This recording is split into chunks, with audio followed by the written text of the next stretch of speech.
যারা মাদ্রাসা স্টুডেন্ট, আজকে যারা মাদ্রাসায় লেখাপড়া করছেন, বিভিন্ন মাদ্রাসায় যারা লেখাপড়া করছেন, মাদ্রাসা স্টুডেন্ট যারা আছেন, তাদের উদ্দেশ্যে আমার বক্তব্য হচ্ছে এই: আমি জানি আপনাদের শিক্ষকদের মধ্যে একটা শ্রেণী, আমি সবার কথা বলবো না, সবাইকে দায়ী করব না, একটা শ্রেণী যারা আল্লাহর নাজেল করা ইসলামকে স্বার্থ উদ্ধারের হাতিয়ারে পরিণত করেছে।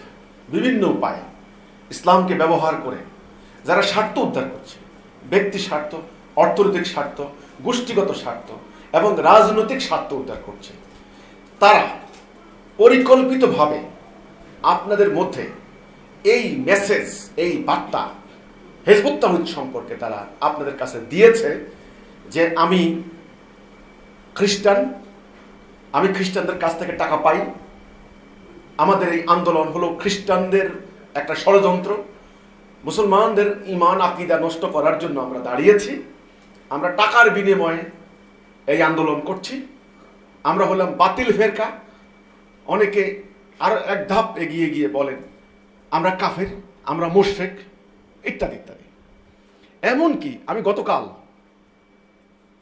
গতকাল চট্টগ্রামের একটা মাদ্রাসা, সেখান থেকে তিনি দাওরায়ে হাদিস পাশ করেছেন, তিনি আজ আমাদের সঙ্গে ঐক্যবদ্ধ।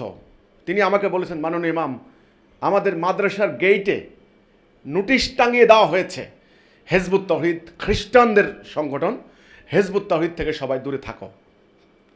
আমরা মাদ্রাসা থেকে এই ধারণা নিয়ে বেরিয়েছি যে হিজবুত তাওহীদ একটা খারাপ, হিজবুত তাওহীদ একটা খ্রিস্টানদের আন্দোলন, এখানে চলে গেলে মানুষের ঈমান নষ্ট হয়ে যাবে। আমি জানি আপনাদেরকে আমার ব্যাপারে এই ধারণা দিয়ে দেওয়া হয়েছে আমি একটা শয়তান, আমি বাতিল, আমি মুরতাদ, আমি খ্রিস্টান, আমি ইসলামকে ধ্বংস করতে দাঁড়িয়েছি। আমাকে প্রতিরোধ করা, আমাদের আন্দোলনকে প্রতিরোধ করা আপনাদের ঈমানি দায়িত্ব, ঈমানি কর্তব্য, বাস এটা তারা শিখিয়ে দিয়েছে। ওই সমস্ত যারা ধর্মের নামে স্বার্থ উদ্ধার করছেন, আমি বলবো তারা প্রকৃত আলেম নন। তারা এই অপপ্রচার করছেন আমরা নাকি আলেমদের বিরুদ্ধে লেগেছি, আমরা আলেমদের বিশুদ্ধাগার করি, আমরা আলেমদেরকে সম্মান করি না, আমরা আলেমদেরকে শ্রদ্ধা করি না। তারা এই কথা বুঝিয়েছে এবং তারা মাহফিল করে এই অভিযোগ করছে যে এটা একটা চক্রান্ত, এটা একটা ষড়যন্ত্র, যে আলেমদের থেকে সাধারণ মানুষের ঈমানকে সরানোর জন্য আমরা আলেমদের বিরুদ্ধে লেগেছি। সেটা যারা মাদ্রাসা স্টুডেন্ট আছেন আপনারা সেটাও বিশ্বাস অনেকে করছেন, কিন্তু আজ আমি পরিষ্কার করে বলতে চাই না, তাহলে সত্য মিথ্যা বলতে আলাদা কিছু থাকতো না। আমরা অন্যায়ের বিরুদ্ধে কথা বলছি, যারা ধর্মের নামে স্বার্থ উদ্ধার করে আমরা তাদের বিরুদ্ধে কথা বলছি। আমরা হক্কানি আলেম, সত্যনিষ্ঠ আলেম, মোমেন আলেমদের বিরুদ্ধে কথা বলতে পারি না। তাহলে সাদা কালো এক হয়ে যায়। অবশ্যই আমাদেরকে ন্যায় অন্যায় আলাদা করতে হবে। হক্কানি আলেম আর স্বার্থান্বেষী ধর্ম ব্যবসায়ী আলেম দুটো এক হতে পারে না। তারা জনগণের সামনে প্রচার করেছে, আপনাদেরকে বুঝিয়েছে যে আমরা নাকি আলেমদের বিরুদ্ধে লেগেছি। না, মিথ্যা কথা, তাদের এটা মিথ্যা কথা। আমরা আলেমদের বিরুদ্ধে লাগি নাই। আমার কোনো বক্তব্যে আপনি দেখবেন না আমি ঢালাওভাবে সব আলেমদেরকে বলেছি। আমি বলেছি যারা ধর্মকে স্বার্থ উদ্ধারের হাতিয়ারে পরিণত করছেন তাদের বিরুদ্ধে। আপনারা আজকে স্টুডেন্ট, লেখাপড়া করছেন, আমরাও লেখাপড়া করেছি এক সময়, কলেজ বিশ্ববিদ্যালয় আমরাও গিয়েছি, আমরাও লেখাপড়া করেছি। আমাদের শিক্ষাগুরুরা আজও আছেন, অনেকে ইন্তেকাল করেছেন। আপনাদের যারা শিক্ষা দিচ্ছেন, মাদ্রাসার শিক্ষক, তারাও আছেন। আমি আপনাদেরকে অনুরোধ করব, আপনারা সেখানে গিয়েছেন ইসলাম শিক্ষা নেওয়ার জন্য। যদি ইসলাম শিখেন তবে তাহলে আপনাদেরকে ইসলামের নীতিমালা অনুসরণ করতে হবে। ইসলামের নীতিমালা কি?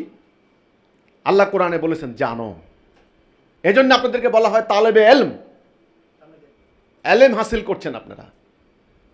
এই যে আফগানিস্তানে বলা হয় তালেবান, মানে যারা স্টুডেন্ট, যারা জ্ঞান অর্জন করার জন্য যায় সেখানে। তাহলে আগে জানা। আল্লাহ কোরআনে বলেছেন ভালো করে শুনো, মনোযোগ দিয়ে শুনো, এর মধ্যে যেটা উত্তম সেটা গ্রহণ করো। তাহলে আল্লাহর এই নীতি আপনারা অনুসরণ করবেন আমি আশা করি। যেখানে আল্লাহ বলেছেন সূরা জুমারের 18 নম্বর আয়াত, আগে শুনেও। আজকে তারা আমাদের বিরুদ্ধে এই যে ওয়াজ করছেন, ওয়াজ করে করে তারা জনগণকে মিথ্যা তথ্য দিচ্ছেন। তারা সুর করে আরবি লেবাস ধরে, মুখে দাড়ি, মাথায় টুপি এবং আরবীয় জুব্বা, হাজার হাজার ধর্মপ্রাণ মানুষ বসে আছে ওয়াজ শোনার জন্য। তাদের সামনে আমি একে একে দেখাতে পারবো আপনাদেরকে। এই যে তারা ওয়াজটা করলো, আমরা নাকি কেয়ামত বিশ্বাস করি না, নাউজুবিল্লাহ। আমরা নাকি বলেছি যে নারী পুরুষের বিয়ের দরকার নাই, লিভ টুগেদার করবে। আস্তাগফিরুল্লাহ। কি করে যারা মাদ্রাসা লেখাপড়া করেছেন তারা কি করে এই মিথ্যা কথা বলতে পারেন আমাদের বিরুদ্ধে? কোথায় বলেছি আমরা এই কথাটা যে লিভ টুগেদার চলবে? মিথ্যার একটা সীমা থাকা উচিত। তারা প্রথম প্রচার করেছেন আমরা খ্রিস্টান, আমরা নাকি খ্রিস্টানদের কাছ থেকে টাকা পাই। এই কথা বলে তারা আমার বাড়িতে হামলা চালিয়েছেন, আমার 2টা ভাইকে হত্যা করেছেন। আমাদের বাড়ির মধ্যখানে মসজিদ হচ্ছে, সেখানে বলা হয়েছে গির্জা। তারা বলেছেন এটা মসজিদ নয়, এটা গির্জা। গির্জা ভাঙো, খ্রিস্টান মারো। খ্রিস্টান বলে আমাদেরকে হত্যা করা হলো। এটা কি ন্যায্য হলো না অন্যায্য হলো? যারা মাদ্রাসা লেখাপড়া করেন আমি তাদের কাছে জানতে চাই। তারা প্রচার চালিয়েছে আমাদের ইমামুজ্জামান নাকিন বলেছেন তিনি নবী দাবি করেছেন, নাউজুবিল্লাহ। কাউকে হামলা করার জন্য এই মারাত্মক অস্ত্র, এটা কারো বিরুদ্ধে একেবারে বিনা লাইসেন্সে হামলা করার জন্য একদম বিনা অনুমতিতে আক্রমণ করতে পারে যদি বলা হয় অমুক নবী দাবি করেছে। বাস, লক্ষ লক্ষ মানুষ গিয়ে তাকে হামলা চালায়। যে কি এত বড় কথা, নবী দাবি করেছে, অথচ ডাহা মিথ্যা কথা। আমরা প্রমাণ দিয়েছি, ওনার বক্তব্যে উনি শতবার বলেছেন, ওনার বইয়ে হাজার বার আছে। আমার বক্তব্যে আছে যে আখেরি নবী, শেষ নবী হযরত মুহাম্মদ মুস্তাফা সাল্লাল্লাহু আলাইহি সাল্লাম। নবী আর আসবেন না, রাসূল আর আসবেন না, আমরা নবীর উম্মত। অথচ আমরা নাকি বলেছি যে বাজিদ খান পন্নী নবী দাবি করেছেন। তারা প্রচার করেছেন তিনি নাকি ইমাম মাহদী দাবি করেছেন। আমরা কোথায় বলেছি? আমরা প্রমাণ চেয়েছি। আমরা নাকি বলেছি নামাজ কোথায়, নাকি 2 ওয়াক্ত। একটা মিথ্যা অনুষ্ঠান নির্মাণ করেছে টাকা দিয়ে, চট্টগ্রামের একটা পারিবারিক দ্বন্দ্বকে কাজে লাগিয়ে তালাশ অনুষ্ঠানে বলেছে আমরা নাকি বসাইয়া কবর দেই। এই যে মিথ্যাগুলি একে একে সমস্ত মিথ্যাগুলি যখন আমরা জনগণের সামনে তুলে ধরছি, প্রথম জনগণ বুঝতে পারে নাই। জনগণের ইমানি চেতনাকে, ইমানকে ভুল খাতে প্রবাহিত করে দিয়ে আমাদের জানমালের ক্ষতি করা হয়েছে। বহু জায়গায় আমরা আক্রান্ত হয়েছি, আমাদের 4 জন ভাই বোন শহীদ হয়েছেন তাদের এই আক্রমণে, তাদের এই উস্কানিতে। এখন জনগণ সত্য বুঝতে পারছেন। আজকে আপনারা যারা মাদ্রাসা লেখাপড়া করেন, আপনারা যারা এখানে এসেছেন, আপনাদের মাধ্যমে আমি সারা বাংলাদেশের সমস্ত মাদ্রাসা স্টুডেন্টদের বলছি, আমি খবর পাচ্ছি, আমার কাছে তথ্য আছে, তারা এখন সম্মিলিতভাবে সিদ্ধান্ত নিয়েছে। তারা দেখেছে সাধারণ জনগণকে তারা আর আনতে পারে নাই। আমরা তাদের নামে আইনের আশ্রয় নিয়েছি। আমরা আইনের আশ্রয় নেওয়া এটা আমাদের একমাত্র কর্তব্য, দায়িত্ব। বাংলাদেশ একটা স্বাধীন সার্বভৌম রাষ্ট্র। এখানে সংবিধানে আমাকে কথা বলার অধিকার, সংগঠন করার অধিকার, মত প্রকাশের স্বাধীনতা আমাকে দিয়েছে। আমার বক্তব্য যদি কারো অপছন্দ হয়, কোনো অবজেকশন থাকে, সেটা বিচার বিশ্লেষণ করবে আদালত। দেশে আদালত আছে, আইন শৃঙ্খলা বাহিনী আছে। তারা সেখানে না গিয়ে তারা হুমকি দিচ্ছে অমুক জেলা রাখবো না, অমুক জায়গায় থাকবো না, বাংলার মাটি থেকে গায়েব করে দেবো, যেখানে পাবো সেখানে জবাই করব, যেখানে পাবো সেখানে চাপাটি মারবো। এটা কেমন কথা? এটা কি আইনসম্মত কথা? তারা সেটা বলছেন, করছেন। শুধু তাই নয়, কেবল তারা মিথ্যা কতগুলি ব্যানার তৈরি করে, সংগঠন তৈরি করে, ঈমান আকীদা সংরক্ষণ কমিটি, ঈমান আকীদা সংরক্ষণ ফাউন্ডেশন ইত্যাদি। এখন তারা পরিকল্পনা করছেন বাংলাদেশের হাজার মাদ্রাসার স্টুডেন্টদেরকে হিজবুত তাওহীদের বিরুদ্ধে লেলিয়ে দেবেন। আমি এক জায়গায় খবর পেয়েছি, তারা বৈঠক করে সিদ্ধান্ত নিয়েছে যে রমজান মাসে তো মাদ্রাসা বন্ধ, রমজানের পরে দেখা যাবে খেলা। রমজানের পরে মাদ্রাসা খুলবে, হাজার মাদ্রাসাকে লেলিয়ে দেবে হিজবুত তাওহীদের বিরুদ্ধে। তারা এখন এই পরিকল্পনা করছেন। বাংলাদেশের যারা অভিভাবক আছেন তারা সওয়াবের আশায়, পরকালে নাজাতের আশায় তাদের সন্তানদেরকে মাদ্রাসায় পাঠায় যে পরকালে অন্তত ওই আলেমের উসিলায় আমি জান্নাত যাব। আমি হলফ করে বলতে পারি, এই স্বার্থান্বেষী গোষ্ঠীটি এদেশের লক্ষ লক্ষ মাদ্রাসার স্টুডেন্টদেরকে এ পর্যন্ত ব্যক্তিগত স্বার্থ উদ্ধারে অপরাজনীতির হাতিয়ারে ব্যবহার করেছে। ইসলামের স্বার্থে মাদ্রাসা স্টুডেন্টদেরকে ব্যবহার করা হয় নাই। তাদের ইমানকে ভুল খাতে প্রবাহিত করেছে। বহু মাদ্রাসার স্টুডেন্ট জীবন দিয়েছে, গুলি খেয়েছে, আহত হয়েছে, বিকলাঙ্গ হয়েছে, ইসলামের উপকার হয় নাই। ওই 57 গোষ্ঠীর পোয়াবারও হয়েছে, পোয়াবারও। আমি তাদেরকে বলতে চাই, সংখ্যার বড়াই করো না। আল্লাহ রাব্বুল আলামিন বলেছেন কোরআনে, বহু সংখ্যার অহংকার স্ফীত যারা হয়েছে তারা বিনাশ হয়ে গিয়েছে। সংখ্যার বড়াই করো না, সত্য ধারণ করো। তোমরা আমার বক্তব্য শোনো, অন্যের মুখে আর খাবার খেও না, নিজের মুখ আছে নিজে খাও, নিজের কানে শোনো, নিজে দেখো আমি কি বলতে চাই। আমি তোমাদেরকে ঐক্যবদ্ধ করতে চাই কলেমা তাওহীদ লা ইলাহা ইল্লাল্লাহ মুহাম্মাদুর রাসূলুল্লাহ। আল্লাহ এবং তার রসুলের হুকুম ছাড়া আমরা কারো হুকুম আদেশ নিষেধ মানব না। এই কথার উপরে আমি এই দুর্ভাগা হতভাগা জাতিকে ঐক্যবদ্ধ করতে চাই। তোমরা মাদ্রাসা পড়ালেখা করো, তোমরা জানো, কোরআনে আয়াত তোমরা পড়ো। আমি তোমাদেরকে শেখানোর জন্য দাঁড়াই নাই। আল্লাহ কি বলেননি তোমরাই সেরা জাতি? আজকে চোখ মেলে তাকাও, আমরা কোথায় সেরা জাতি? দুনিয়াতে সর্বত্র মার খাচ্ছি আমরা। তোমাদের কি তারুণ্যের সে চেতনা নাই? একদিন জ্ঞানে বিজ্ঞানে সামরিক শক্তিতে আমরা ছিলাম সেরা জাতি, উন্নত জাতি, এক জাতি। আজ আমরা খণ্ড বিখণ্ড হয়েছি, আজকে আমরা গোলাম হয়েছি। আজকে তোমাদেরকে জানতে হবে ইতিহাস। আমার বিরুদ্ধে তোমাদেরকে লেলিয়ে দেওয়ার ষড়যন্ত্র হচ্ছে, আমি জানি। তার আগে আমার বক্তব্য তোমাদেরকে শুনতে হবে। তোমরা শোনো, যারা মাদ্রাসায় লেখাপড়া করছো, তোমাদের গন্তব্য কোথায়? তোমরা কত দূর যাবে? কত দূর? তোমরা সেখানে ইসলাম শিখতে গিয়েছো। আমি তোমাদেরকে নিরপেক্ষভাবে বিচার করার জন্য বলছি। মাথা ঠান্ডা করো, নিরপেক্ষ বিচার করো।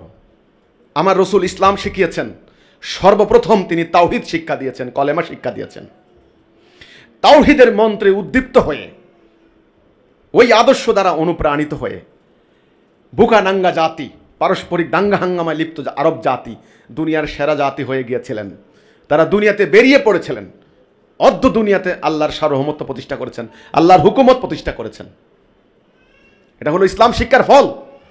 শত্রু ভাই হয়ে গিয়েছেন, স্বার্থপর আত্মকেন্দ্রিক মানবতার কল্যাণকামী হয়েছেন। এটা হচ্ছে ইসলাম শিক্ষার ফল। তারা মোমেন হয়েছেন। আজকে তোমরা মাদ্রাসায় ইসলাম শিখছ, ভালো কথা।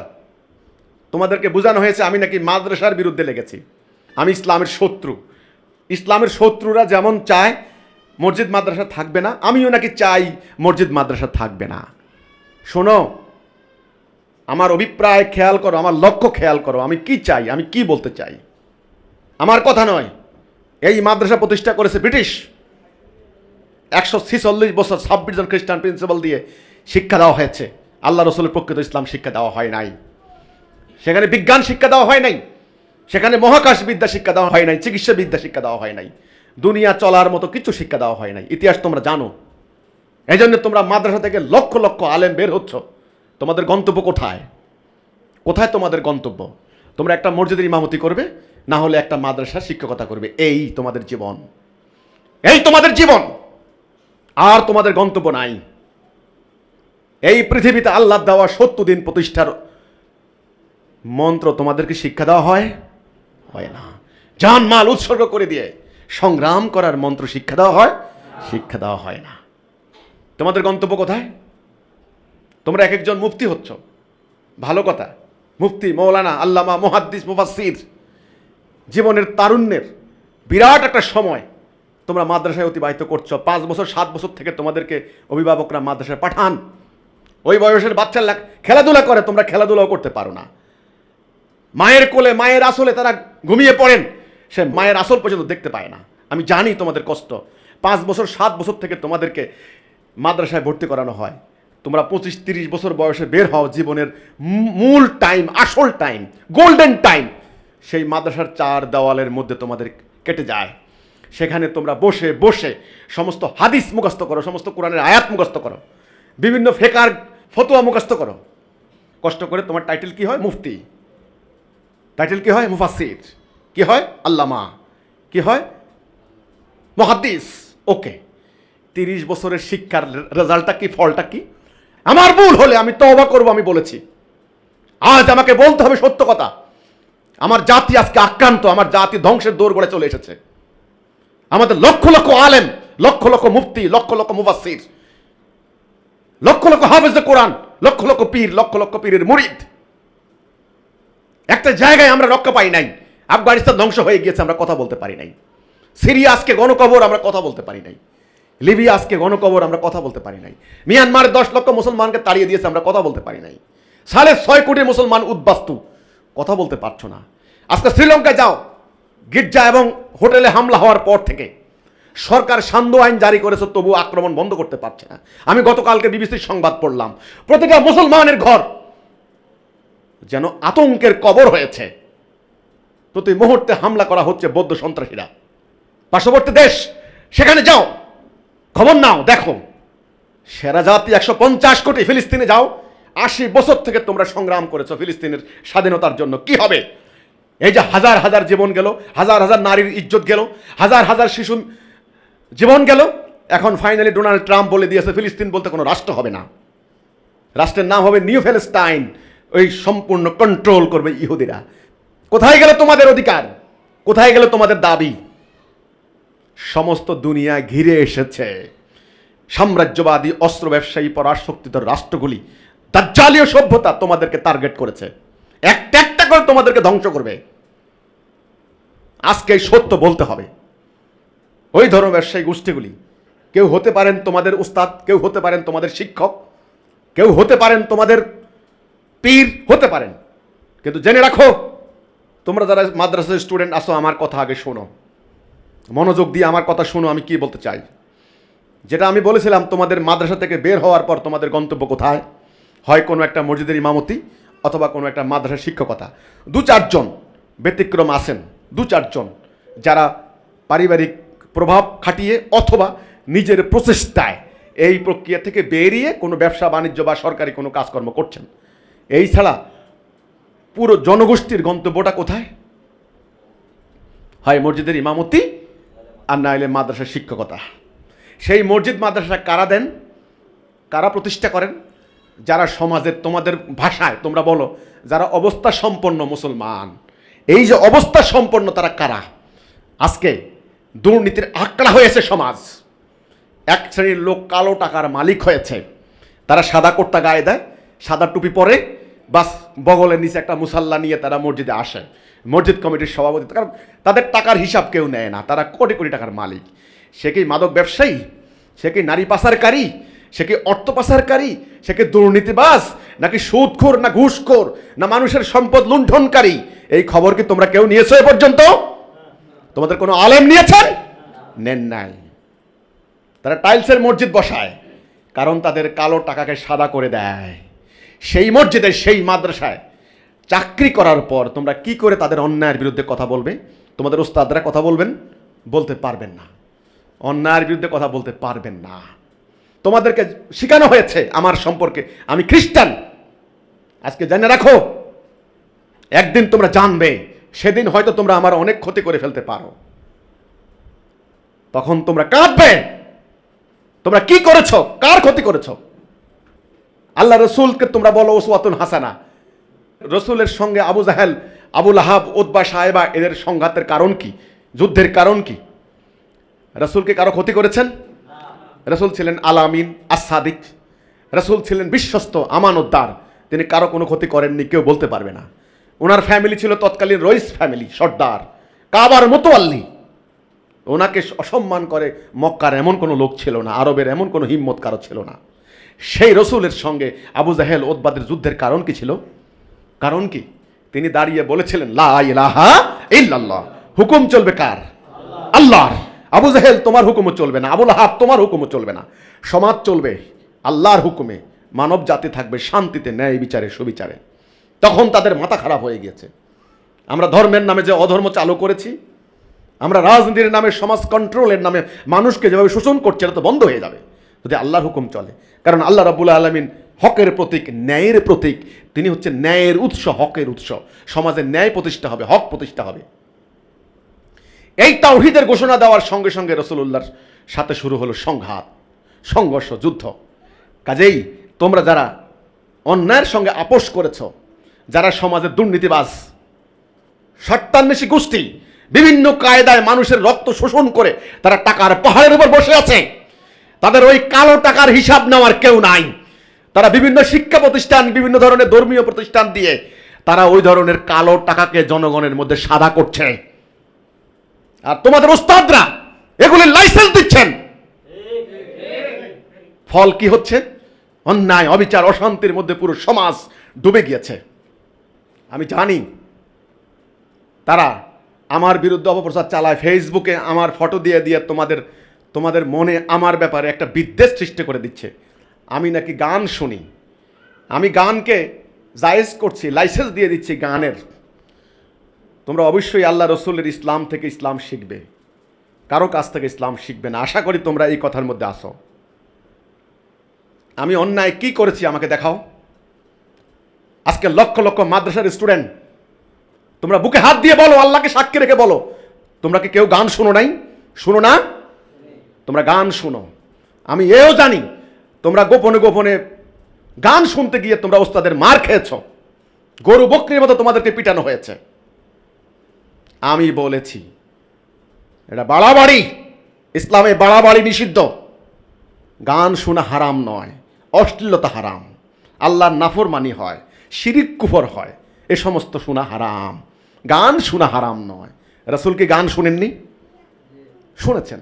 রাসূল যুদ্ধের ময়দান থেকে ফিরে আসার সময় মেয়েরা বলতো, ইয়া রাসূলুল্লাহ, আমরা নিয়ত করেছি যদি আপনি বিজয়ী হয়ে আসেন আমরা আপনাকে গান শোনাবো। রাসূল বললেন, ঠিক আছে শোনাও।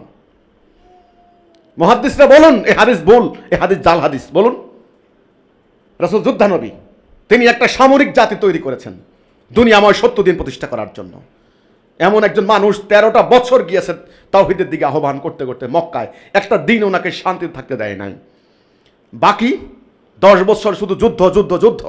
এক জীবনে 78টা থেকে 108টা ওনাকে যুদ্ধ করতে হয়েছে। এত ব্যস্ততম মহাপুরুষ, একটা যুদ্ধের আয়োজন করার জন্য কি লাগে, লজিস্টিক সাপোর্ট লাগে, গোয়েন্দা তথ্য লাগে, সৈন্য সংগ্রহ করা লাগে, কি লাগে যারা সামরিক বাহিনীতে আছেন তারা জানেন।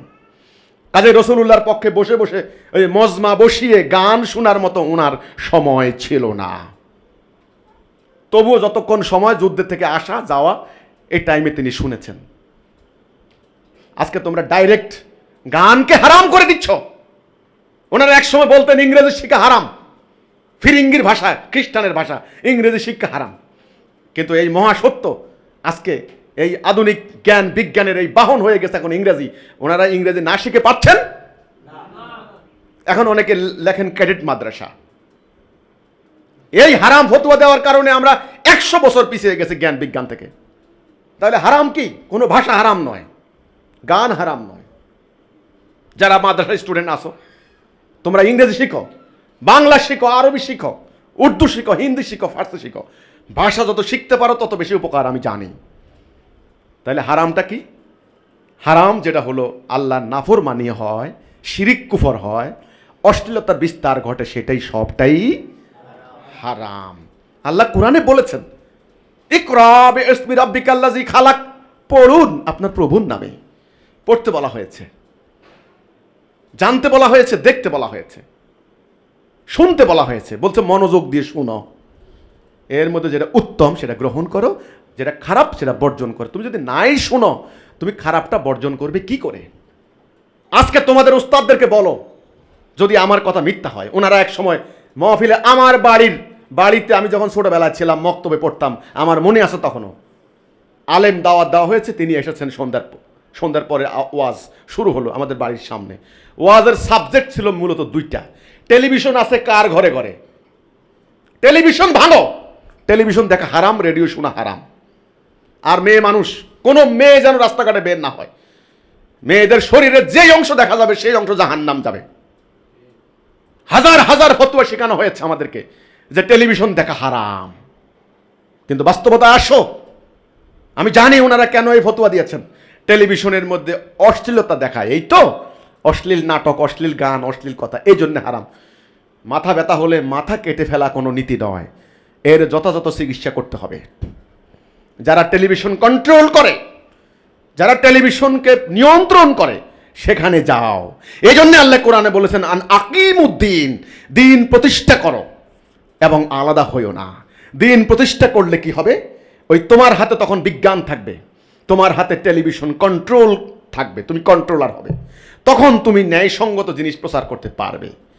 তোমরা সেই দিকে না গিয়ে তোমরা তোমাদের উস্তাদরা বিজ্ঞানকে অস্বীকার করেছেন কিন্তু পারেন নাই। আজকে আমি জানি একটা মাদ্রাসার শিক্ষক দুঃখ করে বলেছেন যে লেখাপড়া নাই, বাচ্চাদের লেখাপড়া শেষ। কেন? সারা রাত তারা মোবাইল ফোন দেখে, মোবাইল দেখে। মোবাইলের মধ্যে কি কি দেখে, কি দেখে কেউ হলপ করে বলতে পারবে? এটা তো একটা মিনি টেলিভিশন। মোবাইল ফোনটা কি? আজকের যে অ্যান্ড্রয়েড সেট, এটা মিনি টেলিভিশন। আগে তো নির্দিষ্ট কিছু চ্যানেল থাকতো, এখন আর কোনো নির্দিষ্ট নাই, এখন অনির্দিষ্ট। এখন তোমার ডাটা কিনো আর দুনিয়ার যা খুশি তা দেখো। তুমি কি দেখবা, কি দেখবা? তুমি তো অগ্রযাত্রাকে স্তব্ধ করতে পারো নাই। টেলিভিশন দেখা হারাম ফতুয়া দিলা, ঘরে ঘরে টেলিভিশন। তোমার এই হারাম ফতুয়া কে নিয়েছে? কে নিয়েছে? আসো, গতির মধ্যে আসো, প্রগতির মধ্যে আসো, বাস্তবতার মধ্যে আসো। আমি ফেসবুকে দেখেছি তোমরা আমাকে গালাগালি করো, আমি ভণ্ড, আমি কাফের, আমি নাস্তিক, আমি মুরতাদ। আমাদের মেয়েদের ফটো নিয়ে নিয়ে তোমরা অশ্লীল ভাষায় আমাকে গালাগালি করো, এমন এমন অশ্লীল ভাষা। তোমাদের অধিকাংশের মাথায় টুপি আর দাড়ি। আমি যখন তোমাদের আইডিগুলোতে দেখি, প্রত্যেকটার আইডি এবং আমি চেক করে দেখি প্রত্যেকটার ব্যাকগ্রাউন্ড কোনো না কোনো মাদ্রাসা। এই অশ্লীল অশ্রাব্য ভাষা তোমাদেরকে কে শিক্ষা দিয়েছে? তোমরা কি আমার সম্পর্কে জানো?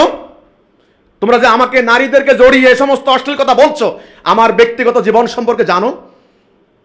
তোমরা দেখেছো? তোমরা আমার ফ্যামিলির মধ্যে এসেছো, আমি কিভাবে জীবন যাত্রা করি তোমরা দেখেছো? না জেনে আমার সম্পর্কে গালাগালি করছো কেন? ও, মেয়েদেরকে নিয়ে মিটিং করি এই জন্য।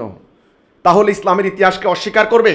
আমি জানি তোমাদের মাদ্রাসায় ইসলামের ইতিহাস পড়ানো হয় না, আসল ইতিহাস পড়ানো হয় না। পড়ো, জানো আমার রসুল নারীদের মিটিংয়ে তিনি আলোচনা করেননি? হজের ময়দানে আজ পর্যন্ত নারীরা, এখানে পুরুষের এক কাতার, পিছনে নারীর আরেক কাতার। হজের মাঠে যাও, দেখবে মসজিদে নববীতে নারীরা সালা করতেন, জুমার নামাজে নারীরা, পাঞ্জেখানা নামাজে নারীরা, যুদ্ধের ময়দানে নারীরা। এই ইতিহাস তোমরা কি অস্বীকার করতে পারবে? ওহুদের প্রান্তরে রাসূলকে হেফাজত করেছেন নারীরা। আমরা এই ইতিহাস তুলে ধরেছি। আল্লাহ রসুল মক্কার ওই নারীদেরকে, আরবের ওই নারীদেরকে শালীনতার পোশাক পরিয়ে দিয়ে তিনি যুদ্ধের ময়দানে নিয়ে গেলেন। তিনি তাদেরকে যোদ্ধা নারী বানালেন, প্রতিবাদী বানালেন, ঐক্যবদ্ধ করলেন। আর তোমাদের এই আলেমরা, পূর্ববর্তী আলেমরা, আমি সবাইকে বলছি না, এই স্বার্থান্বেষী তারা কি করলো? নারীদেরকে বাক্সবন্দি করলো, বাড়াবাড়ি। কেন? নারীরা বের হলে কি হবে? ফিতনা হবে। নারীরা বের হলে ফিতনা হবে না। ফিতনা কেন হবে? ফিতনা কারা সৃষ্টি করবে? রসুল বলেছেন হাদিসে। আর ফিতনা যখন সৃষ্টি হয় তখন নীতিমালা কি? তখন বলেছেন কাতিলুহুম হাত্তা লা তাকুনা ফিতনাতু ওয়া ইয়াকুনুদ-দীনু কুল্লুহু লিল্লাহ। সংগ্রাম করো, লড়াই করো, যতক্ষণ না ফিতনা নির্মূল হয়ে যায়, আল্লাহর দ্বীন পূর্ণরূপে প্রতিষ্ঠা হয়। তাহলে ফিতনার ভয়ে নারীদেরকে বাক্সবন্দী করা নয়, বরং নারীদেরকে আরো ঐক্যবদ্ধ করে, প্রশিক্ষিত করে ফিতনার বিরুদ্ধে লড়াই করতে হবে। আজকে কত বড় ফিতনা! আমরা পরাজিত, আমরা লাঞ্ছিত, আমরা গোলাম। এর থেকে বড় ফিতনা আর হয় না।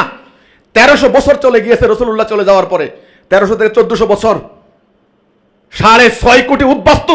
কোন কালে কোন মুসলমান এত কোটি কোটি উদ্বাস্তু হয় নাই। এখন এই ফিতনা থেকে বাঁচার জন্য নারীদেরকে বাক্সবন্দী করা নয়, বরং যথাযথ পর্দার নিয়ম মেনে নিয়ে শালীনতার মধ্য থেকে তাদেরকে পুরুষের পাশাপাশি সকল কাজে উদ্বুদ্ধ করতে হবে। আমি সেটাই করছি। তোমরা না জেনে, না বুঝে আমাকে গালাগালি করছো।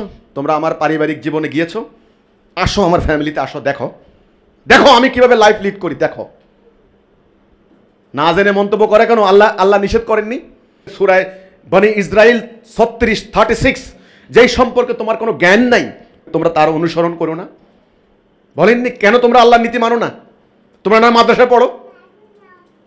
আল্লাহর নীতি মানো, দেখো আল্লাহ কি বলছেন। যেই সম্পর্কে তোমার কোনো জ্ঞান নাই, তোমরা এর অনুসরণ করো না। নিশ্চয়ই তোমাকে শ্রবণ শক্তি সম্পর্কে, দৃষ্টি শক্তি সম্পর্কে এবং হৃদয় সম্পর্কে প্রশ্ন করা হবে। আমি মেয়েদেরকে নিয়ে সংগ্রাম করছি, তোমরা গালাগালি করছো। এখন আমি আসল কথা বলতে গেলে তোমরা বলবে আমি মাদ্রাসার বিরুদ্ধে লেগেছি। না, ভালো করে কথা বুঝো। এই বাড়াবাড়ির ফল কি হয়েছে? তোমাদের শিক্ষা প্রতিষ্ঠানের বিরুদ্ধে যে জঘন্য জঘন্য অনাচারের কথা আসছে। কেন এই ধরনের অনাচার হচ্ছে?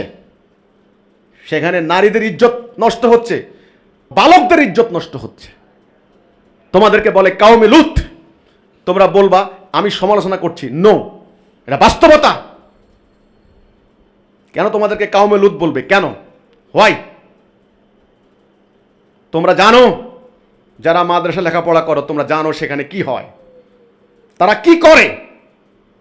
এই জন্য আল্লাহ রাব্বুল আলামিন বলেছেন, আমি তোমাদের লেবাস দেখি না, দেখি অন্তর। আজকে আমি সত্য কথা বললে তোমরা বলো আমি লেবাসের বিরোধিতা করি। আমি লেবাসের বিরোধিতা করি না। আমার রসুল আরবে এসেছেন, তিনি আরবি ভাষায় কথা বলেছেন, আরবীয় লেবাস ওনার শরীরে ছিল। ওই আরবরা এক সময় দুনিয়াতে বেরিয়ে পড়েছিলেন সত্য নিয়ে। সেই কারণে মানুষ আজও সেই লেবাসকে শ্রদ্ধা করে। কিন্তু সেই লেবাসকে কাজে লাগানো হয়েছে দুটি প্রধান অপকাজে, ভুল কাজে। নাম্বার ওয়ান, এই লেবাস অহংকারে পর্যবসিত হয়েছে।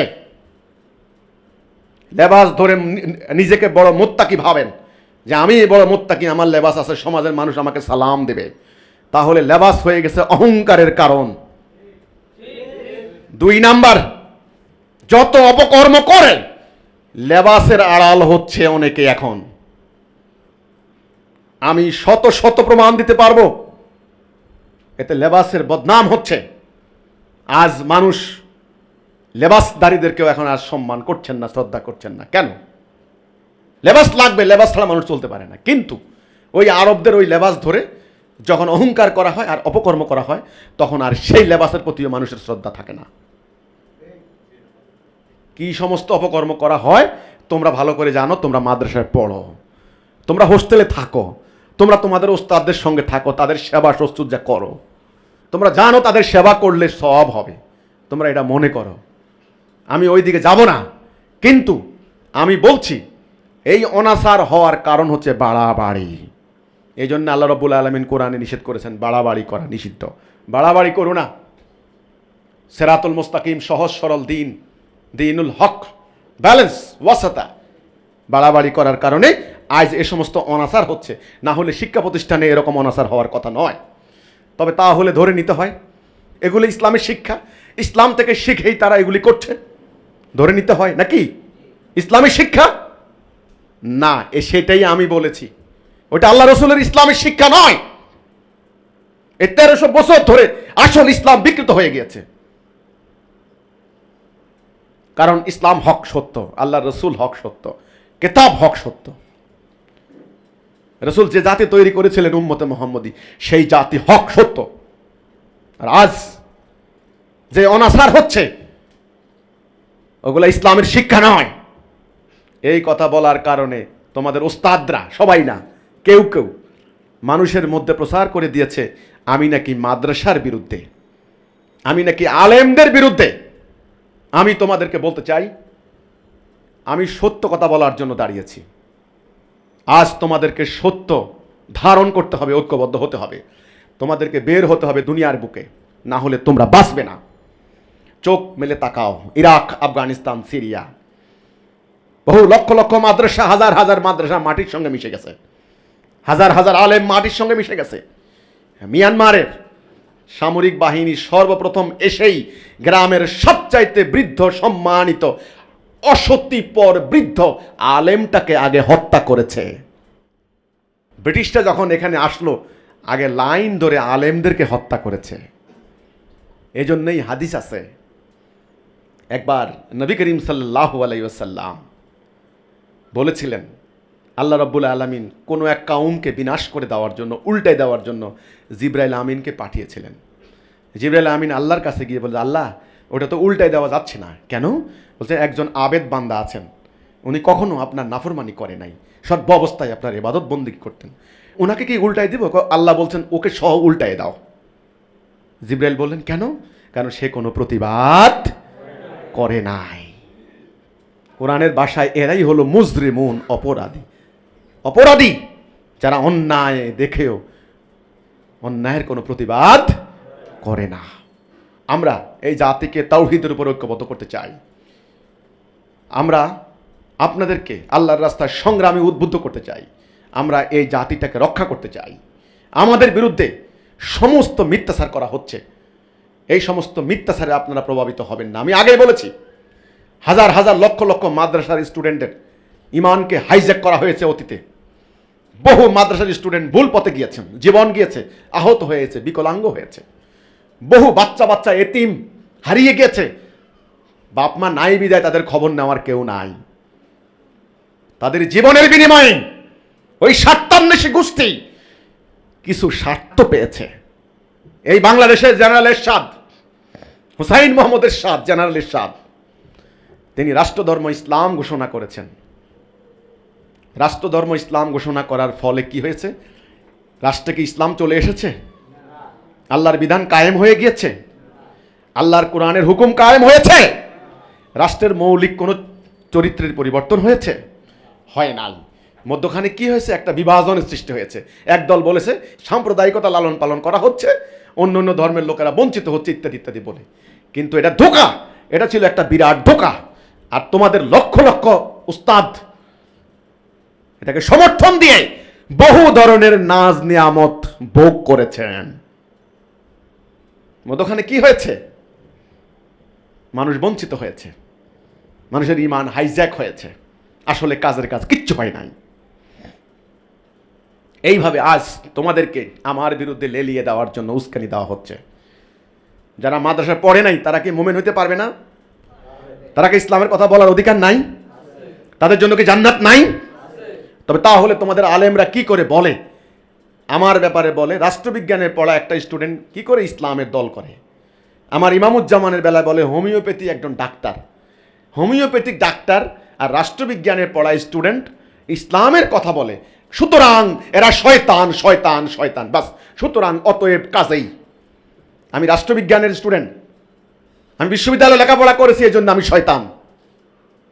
তোমাদেরকে এই ধারণা শিক্ষা দেওয়া হয়েছে। না, জ্ঞান যে কেউ অর্জন করতে পারে। সেই জ্ঞান হবে দুই ধরনের, একটা হচ্ছে মানবতার কল্যাণে, একটা হচ্ছে মানুষের অকল্যাণে। মানুষের কল্যাণে যে জ্ঞান আহরিত হবে এবং যেই জ্ঞানকে কাজে লাগানো হবে, সেই জ্ঞানেই জান্নাতে, জ্ঞানীই জান্নাতে যাবেন, তারাই হবেন মুমিন। আমি রাষ্ট্রবিজ্ঞানে পড়েছি বলেই, আমি ইংরেজি পড়েছি বলেই, আমি সমাজবিজ্ঞান পড়েছি বলেই আমি শয়তান হয়ে গেলাম, কাফের হয়ে গেলাম। আর তোমরা মাদ্রাসায় পড়েছো বলেই তোমরা মুমিন হয়ে গেলা, এই ধারণা কি ইসলামে ঠিক? আমি তোমাদের কাছে জানতে চাই, এটা কি ইসলাম সম্মত? আমি জানতে চাই, তোমরা এটা রায় দিবা। তবে তোমরা কি রাষ্ট্রবিজ্ঞান পড়ো নাই? তবে তোমরা কি সমাজবিজ্ঞান পড়ো নাই? নাকি রাষ্ট্রবিজ্ঞান পড়া হারাম?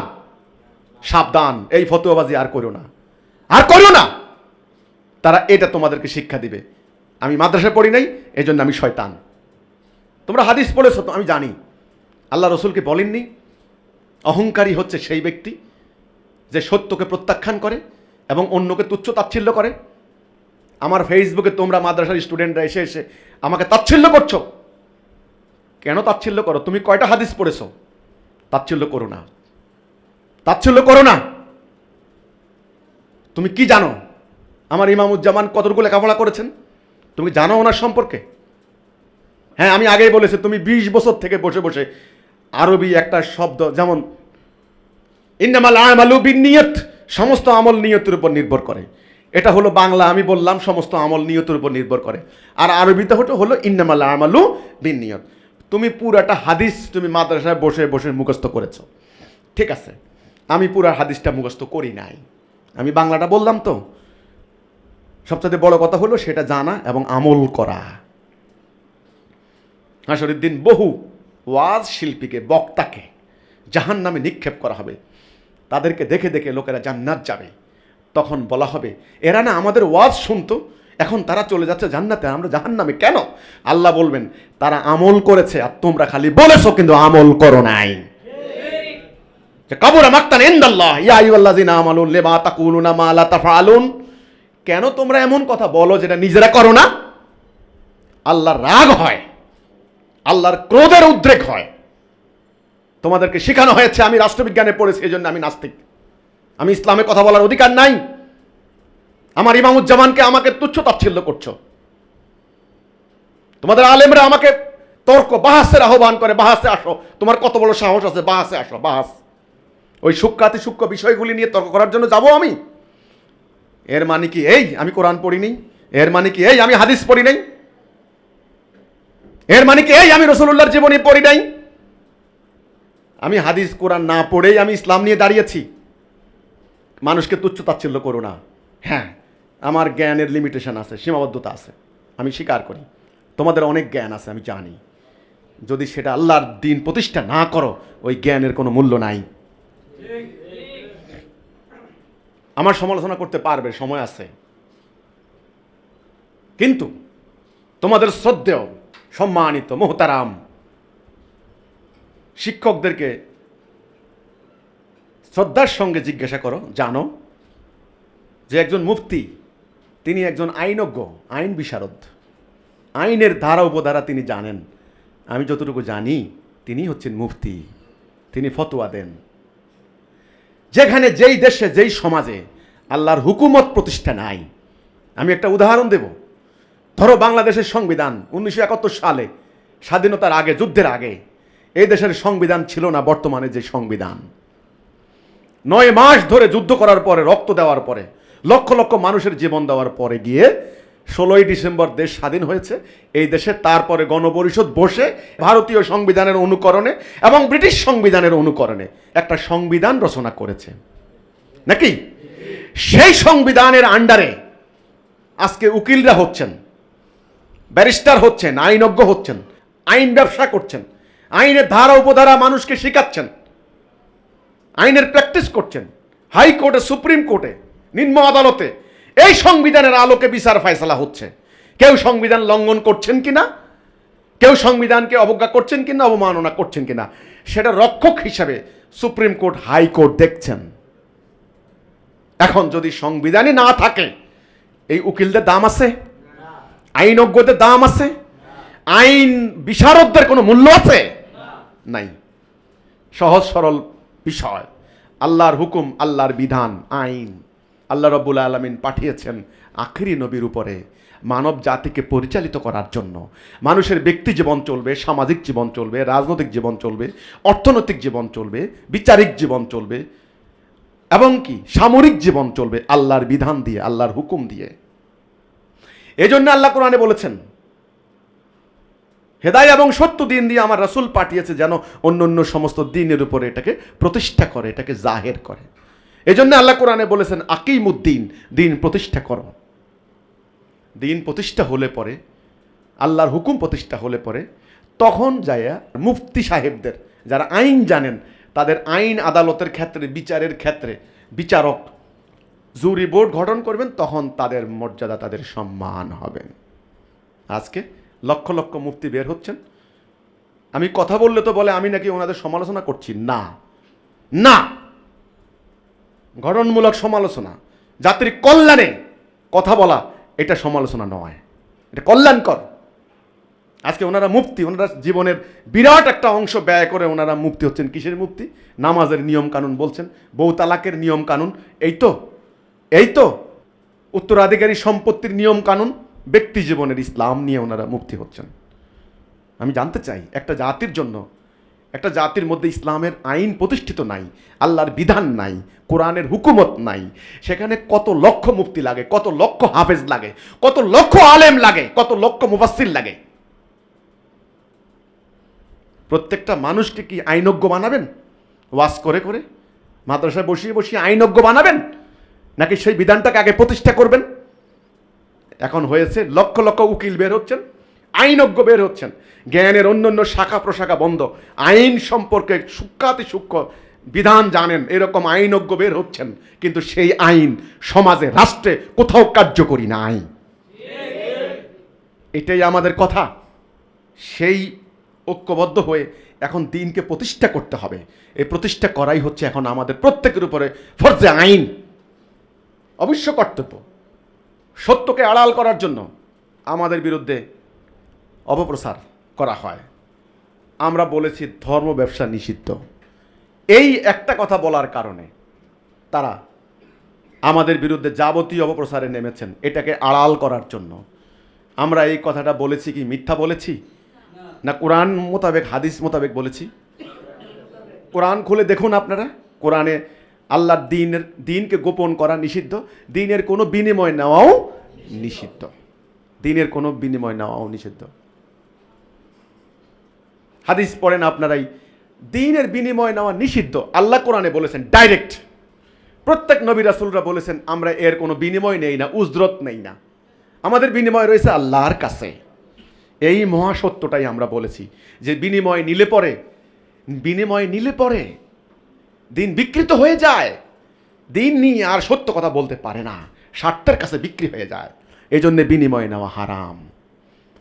এখন আমাদের এই বক্তব্যে ওনারা ক্ষুব্ধ হয়েছেন, ওনারা দিনের বিনিময় নেবেন বিভিন্ন কায়দায়, মানুষের কাছ থেকে ধর্মের কথা বলে টাকা রোজগার করবেন। ঠিক আছে করেন, তবে আমাদের নামে মিথ্যাচার চালাচ্ছেন কেন? এটা হাদিস, সুনানে ইবনে মাজা। একটা সামরিক অভিযানে আল্লাহ রসুল একদল সাহাবীকে পাঠালেন। সেখানে এক গোত্রের কাছে যাওয়ার পরে তারা দৌড়ে আসলো, বলল আমাদের এখানে একজনকে দংশন করেছে বিষাক্ত একটা প্রাণী, আপনাদের মধ্যে কারো কোনো কিছু চিকিৎসা জানা আছে, কিছু জানা আছে, আপনারা আসেন। এখন ওনারা সামরিক অভিযানে বেরিয়েছেন, ওনাদের খাদ্যের দরকার। তখন বললেন যে আমাদের শর্ত আছে, আমাদেরকে এতটা বকরি দিতে হবে। তো ঠিক আছে, তো ওই সাহাবী সূরা ফাতিহা কয়েকবার পড়ে তিনি ফু দিলেন, ওই ভালো হয়ে গেল। হাদিস, পরিষ্কার হাদিস। এইটা কি নেওয়া হবে কি হবে না, সাহাবীরাই নিজেরাই কনফিউজ ছিলেন, নিজেরাই ওনারা সন্দিহান ছিলেন। তা না হলে রসুলের কাছে বলতেন না, বলছে ইয়া রাসূলুল্লাহ এখন আমরা কি করব? রসুল বললেন যে অসুবিধা নাই, তোমরাও খাও, আমাকেও কিছু দাও। এটাকে তারা দ্বীনের জায়েজ করছেন। এর কয়েকটা হাদিসের পরেই আরেকটা হাদিস, তাহলে এই হাদিসের কি ফায়সালা হবে? আরেক সাহাবী কোরআন শিক্ষা দেওয়ার পরে ওনাকে একটা তীর দেওয়া হলো, তিনি ভাবলেন তীর তো যুদ্ধের কাজে লাগবে, তিনি আনলেন, যুদ্ধের কাজে লাগবে। দেখেন কোনো ভোগ না, তা যুদ্ধ, দিন বিজয়ী করা, দিনকে বিজয়ী করা। যুদ্ধের নীতির মধ্যে বহু কিছু শিথিল করা হয়েছে আল্লাহকে বিজয়ী করার জন্য। এইখানে রসুলুল্লাহ শুনে কি বললেন? তুমি কি চাও এটা জাহান্নামের উসিলা হোক? এরকম একটা কথা রসুল বলছেন, ফেরত দাও, ফেরত দাও। এই যে কোরআন শিক্ষা দিয়ে একটা তীর পর্যন্ত রসুল নিতে দিলেন না, তাহলে কি হবে? এই হাদিসের ফায়সালা কি হবে? এখন কথা হচ্ছে এই যে দিন বিক্রি করে খাওয়া নিষিদ্ধ, সকল নবীরা নিষেধ করেছেন, রসুলুল্লাহ। আমরা এই কথা বলার কারণে আমাদের বিরুদ্ধে এইবার শুরু হয়েছে আমরা খ্রিস্টান, আমরা কাদিয়ানি, আমরা কাফের, আমরা ইসলাম ধ্বংস করতে দাঁড়িয়েছি, আমরা আলেমদের বিরুদ্ধে লেগেছি, আমরা মাদ্রাসার বিরুদ্ধে লেগেছি, আমরা ষড়যন্ত্রে লিপ্ত হয়েছি, আমরা নারী পুরুষ একসঙ্গে মেলামেশা করি, ইত্যাদি ইত্যাদি। কিন্তু ধর্ম ব্যবসা নিষিদ্ধ। তোমরা এই মাদ্রাসা থেকে বেরিয়ে ধর্ম ব্যবসা করে খাওয়া ছাড়া তোমাদের আর কোনো পথ থাকবে না, থাকবে না। কাজেই যারা মাদ্রাসার স্টুডেন্ট, আপনারা যারা আছেন, আমি আপনাদেরকে বলতে চাই, আল্লাহর দ্বীন এসেছে বিজয়ী হওয়ার জন্য, আল্লাহর দ্বীন এসেছে দুনিয়াকে শাসন করার জন্য, আল্লাহর দ্বীন এসেছে মোমেনরা সেরা জাতি হওয়ার জন্য, অন্যের কাছে করুণা ভিক্ষা করার জন্য নয়। সমাজে দুর্নীতিবাজ, সন্ত্রাসী, খারাপ লোকদের দান ভিক্ষায় জীবন চলার জন্য নয়। আল্লাহর দ্বীন এসেছে দুনিয়াকে বিজয়ী করার জন্য। আমরা থাকবো শান্তিতে, মানব জাতিকে দেব শান্তি, আল্লাহর বিধান অনুসরণ করে। আপনারা আসুন, হিজবুত তাওহীদের এই আহ্বানে ঐক্যবদ্ধ হন। আমি মাদ্রাসার স্টুডেন্টদেরকে বলতে চাই, আমি আপনাদেরকে নিয়ে আল্লাহর দ্বীন প্রতিষ্ঠা করতে চাই, দুনিয়াতে আমরা বেরিয়ে যেতে চাই, আমরা সেরা জাতি হতে চাই। তাদের অপপ্রচারে আপনারা প্রভাবিত হবেন না, তাদের মিথ্যাচারে আপনারা প্রভাবিত হবেন না, তবে সেটা হবে অন্যায়। কাজেই তুচ্ছতাচ্ছিল্য করো না, আগে আমার বক্তব্য শোনো। যারা মাদ্রাসা লেখাপড়া করছো তারা আজকে আস্ফালন করছেন, তোমাদের শিক্ষকরা আমার বিরুদ্ধে তোমাদেরকে নামিয়ে দেবে। নামার আগে আগে আমার বক্তব্য শোনো। কার বিরোধিতা করছো? তোমরা বলো কি আমাকে দেখলেই নাকি বোঝা যায়? দেখলে কি বোঝা যায়? দেখলেই বোঝা যায় না, দেখলেই বোঝা যায় না। আগে আমার বক্তব্য শোনো, আমি কি বলি। তো সুতরাং আমার কথা হচ্ছে এই, আজকে পুরো জাতিকে যেই কোনো উপায়ে ছাপ্পান কা আন্নাহুম বুনিয়ানুম মারসুস, সীসা গলানো প্রাচীরের ন্যায় ঐক্যবদ্ধ হতে হবে, করতে হবে, না হলে জাতি আর বাঁচবে না। এটাই হলো আমার কথা। সবাইকে হিজবুত তৌহিদ সম্পর্কে জানার জন্য আমি অনুরোধ করছি।